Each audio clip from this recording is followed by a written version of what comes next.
ஒரு விஷயம் தெரியுமா? பகலில் நட்சத்திரம் தெரியுமா? தெரியாது சார். பகலில் ஆந்தைக்கு கண் தெரியுமா? தெரியாது சார். ChatGPT-ல நான் கேட்கிற ராவான கேள்வி ஒவ்வொன்றுக்கும் அது தார அவுட்புட் வந்து பேசிக்கான வெறும் 30% அவுட்புட் தான் தரும். பிகாஸ் இந்த ChatGPT லோ பவர் மோட்ல உள்ள ஒரு லேப்டாப் மாதிரி தான் ஒர்க் ஆகும்.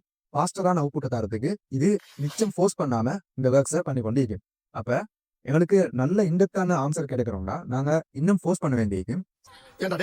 எனக்குன்னே வருவீங்களாடா? ஏன்ட்ட சரசம் பண்றக்கே வாட்டாப்பே உங்களை பெற்றுறாங்களா? ஸோ இதில் இன்னும் ஃபோர்ஸ் பண்றதுக்கு அடுத்ததா நான் நீ இப்ப தந்தது வெறும் லெவல் 1 ஆன்சர் தான். எனக்கு லெவல் 2 ஆன்சரை தாண்டி ஒரு கவுண்டர் கொடுக்குறேன். இப்ப ஆரம்பத்துல தந்த ஆன்சருக்கும் ரெண்டாவது தந்த ஆன்சருக்கு முன்னாடி டிஃபரெண்ட் பாருங்க.